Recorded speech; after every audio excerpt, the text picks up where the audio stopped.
বন্ধুরা, আজকে আমরা শিখব কিভাবে ফেড ইন এবং ফেড আউট করা যায় সাউন্ডকে। তো আমার এখানে একটা ভিডিও আছে, এটা নরমাল ভিডিও। তো এটার সাথে আমি নিচের একটা সাউন্ড আছে, এই সাউন্ডটাকে আমি আম জুড়েছি। তো এটাকেই আমি এডিট করব। তো এটা এডিটটা আমরা ২ রকমভাবে করতে পারি। একটা হচ্ছে ট্রানজিশন, অডিও ট্রানজিশনের মাধ্যমে, আরেকটা হচ্ছে ম্যানুয়াল ট্রানজিশনের মাধ্যমে। ঠিক আছে? আমরা ১ম এ ট্রানজিশনের মাধ্যমে আম শিখব কিভাবে এটা করা যায়। ঠিক আছে? তো অডিও ট্রানজিশনটা কি? আমাদের তার জন্য ট্রানজিশন রুমে যেতে হবে। এখান থেকে এখানে অডিও ফর মিউজিক। এখানে ২ টো ট্রানজিশন দেওয়া রয়েছে। একটা হচ্ছে কনস্ট্যান্ট গেইন, আরেকটা হচ্ছে কনস্ট্যান্ট পাওয়ার। তো কনস্ট্যান্ট গেইন যদি আমি এপ্লাই করি, তাহলে আমাদের যেখানে ভলিউম খুব কম আছে, সেই ভলিউমটাকে বাড়িয়ে দেবে। ঠিক আছে? আর এবং কন্টিনিউ ওটা ভলিউম বাড়ানো থাকবে। ওটা কিন্তু কোনো এডিট করতে পারবো না আমরা এর মাধ্যমে। এই যেটা আমরা বললাম ফেড ইন এবং ফেড আউট ইফেক্ট আমরা দেখতে পারবো না। কিন্তু এখানে যেটা আছে কনস্ট্যান্ট পাওয়ার, এর মাধ্যমে আমরা একটা সাউন্ডকে ফেড ইন এবং ফেড আউট ইফেক্ট দিতে পারি। তো আমি এই ট্রানজিশনটাকে এই অডিওর ১ম এ সেট করব এবং এটাকে মোটামুটি ১১ সেকেন্ড মতন আমি ১২ সেকেন্ড পর্যন্ত করব। ঠিক আছে? আবার এটাকে এরমভাবে টেনে এনে অডিও শেষে এরকমভাবে রাখবো। রেখে এটাকে এরকম ৮ সেকেন্ড মতন কি ৯ সেকেন্ড মতন রেখে দেবো। ঠিক আছে?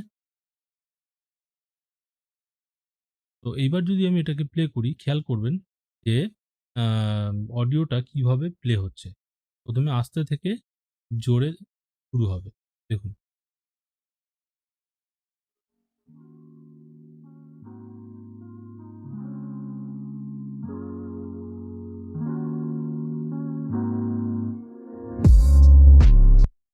ঠিক আছে? এখানে জোরে শুরু হলো। এবারে যদি আমরা এখান থেকে শুনি,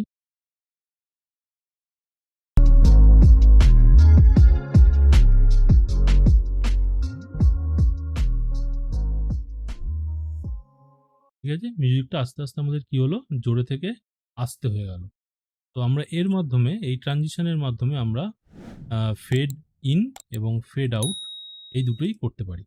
ঠিক আছে? এটা গেল ট্রানজিশন এর মাধ্যমে কি করে করা যায়। এইবারে আমরা শিখব ম্যানুয়ালি কিভাবে আমরা এই সাউন্ড এডিটিং করব। একদম ইজি।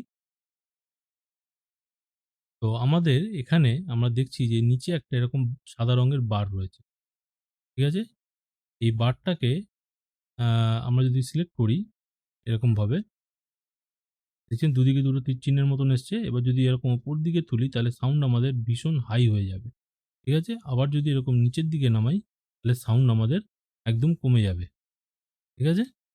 তো আমরা চাইছি যে সাউন্ডটা যেরকম আমরা ট্রানজিশন এর মাধ্যমে করলাম, এরকমভাবে তৈরি করতে। তাহলে কিভাবে তৈরি করব?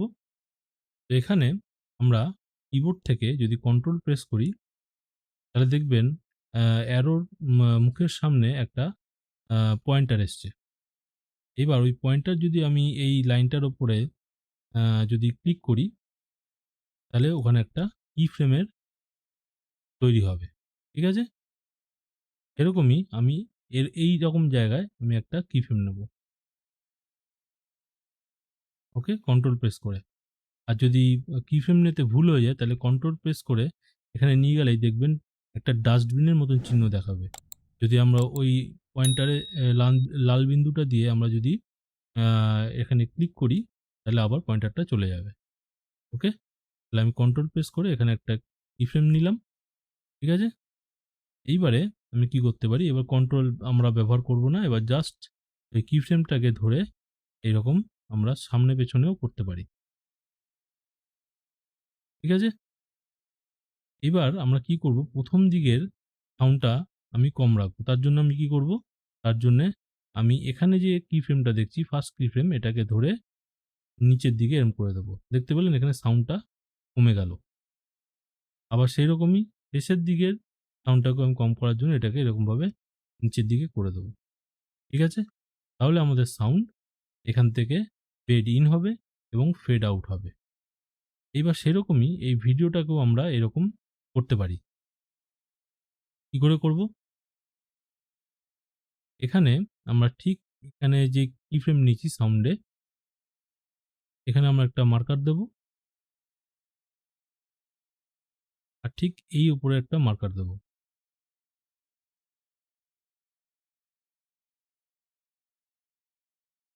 ঠিক আছে?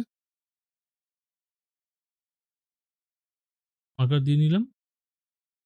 এই মার্কারটা এইজন্যই দিলাম যে আমিও এখানে এই মিউজিকটার তালে, তালে এই পিকচারটাকেও আমি ফেড ইন ফেড আউট করব। ওকে? তো আমি এই মার্কারে যাব। গিয়ে কিবোর্ড থেকে আমি কন্ট্রোল প্রেস করব। এখানে একটা ক্লিক করব। আবার এই মার্কারে যাব। এখানে আবার কিবোর্ড থেকে কন্ট্রোল প্রেস করব। করে সেম প্রসেস কন্ট্রোল ছেড়ে দিতে হবে। ছেড়ে দিয়ে এটাকে এরমভাবে নিচের দিকে ডাউন করে দিতে হবে। ওকে? সেরকমই আবার শেষে গিয়ে আবার এখান থেকে এরকম ডাউন করে দিতে হবে।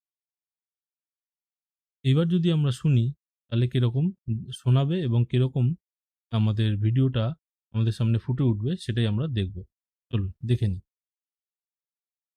দেখুন বন্ধুরা,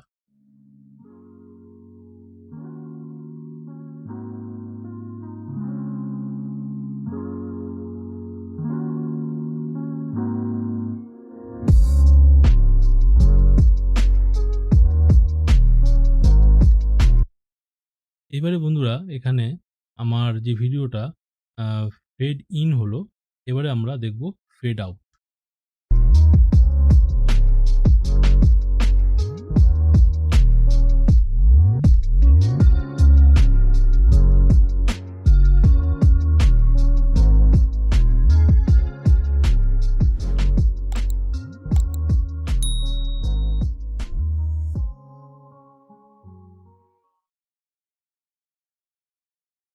তাহলে বন্ধুরা আজকে আমরা শিখলাম কিভাবে আমরা সাউন্ড এডিটিং করতে পারি বা সাউন্ডকে আমরা কিভাবে ফেড ইন এবং ফেড আউট এর দ্বারা কোনো ভিডিওকে আমরা সুন্দরভাবে প্রেজেন্ট করতে পারি।